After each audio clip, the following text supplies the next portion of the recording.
Hello दोस्तों, ये differentiation for NEET topic का तीसरा टॉपिक है। बहुत छोटा सा है।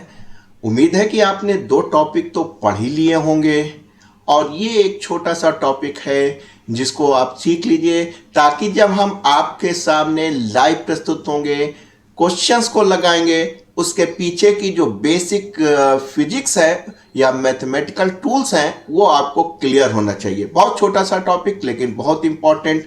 देखिए, अभी तक आप सीख गए हैं कि भाई D by D T of T square निकालना है तो क्या होगा। ये तो कुछ जरूरत से ज़्यादा पतला हो गया है, कोई बात नहीं। तो आप जानते हैं कि ऐसे सूरत हाल में ये बराबर होता है एन टी की power N minus one. Am I right? थोड़ा सा बड़ा ले ले।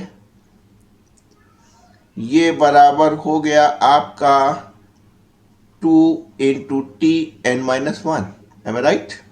आप जानते हैं, फिर से आपको याद दिला दें भाई, डी बाई टी टी की पावर एन बराबर N T N minus one. प्रथम लेक्चर से आप यहाँ चालू हुए हैं, यही चीज़ हमने यहाँ लगा दी कि जब यहाँ एन की जगह टू था तो क्या हो गया, इधर देखिए टू और ऊपर टी की पावर एन माइनस वन यानी वन, जिसको कि आप कह सकते हैं कि वन हम लिखते नहीं हैं, ये हो जाएगा।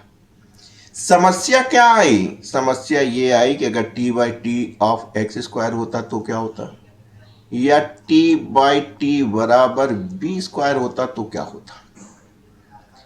जितना आपको नॉलेज है उससे आप कह सकते हैं कि सर इसको तो हम 2x लिख लेते हैं, क्योंकि n बराबर 2 था, यहाँ आता n माइनस वन हो जाता है। लेकिन देखिए डी बाई टी कर रहे हैं, वो फंक्शन आपका x का है, यानी अभी कुछ कमियां नजर आ रही है। इसी तरह आप देखिए, अगर b स्क्वायर को आप करते हैं तो जितना आ रहा है n b और n माइनस वन यानी कि 1 हो गया। समस्या दिख रही है, यहाँ पे t दिख रहा था तो काम चल रहा था, यहाँ पे x दिख रहा है, यहाँ पे v दिख रहा है, हर जगह एक ही काम करना था, into D by D T of this quantity. क्योंकि आपने एक्स स्क्वायर को तो कर ही दिया था, एक्स स्क्वायर को डिफ्रेंशिएट कर दिया था, बाकी जो फंक्शन बचा था उसको कर दीजिए।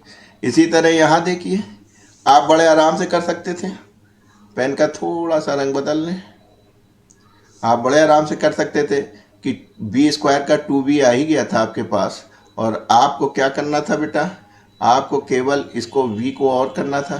तो आपने कहा अगर हमें b को करना है तो हम कर सकते हैं d by D T of this quantity. आप कहेंगे सर यहाँ क्यों नहीं करा? अरे बेटा हमने भी किया था यहाँ d by D T of this quantity t, जो कि आप जानते हैं D by D T of T one होता है, इसलिए 2t हो गया।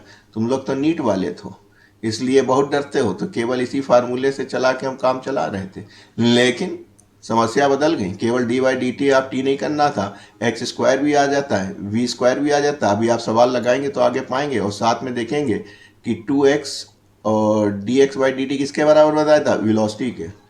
इसी तरह आप देखिए 2v और डी बाई डी टी किसके बराबर बनाया था, एक्सेलेरेशन। याद आ रहा है कि अगर जब आपका डिस्प्लेसमेंट टाइम डिपेंडेंट है तो वेलोसिटी कैसे मिलती थी, D by D T of displacement यानी D X by D T velocity हो गई। इसी तरह वेलोसिटी टाइम डिपेंडेंट थी तो एक्सेलेरेशन कैसे मिलती थी, D V by D T. तो वही D V by D T की तरह ए लिख सकते हैं, D X by D T की तरह वी लिख सकते हैं। तो दोस्तों ये भी तीन चीज़ें बड़ी महत्वपूर्ण हैं, ध्यान रखिएगा, बहुत काम आएंगी। फिलहाल ये तीन चीज़ ध्यान रखिएगा कि टी स्क्वायर बराबर तो 2t हो ही जाता है, एक्स स्क्वायर बराबर 2x into D by D T of this quantity, am I right, this quantity, जो कि बाद में वेलोसिटी बन जाती है।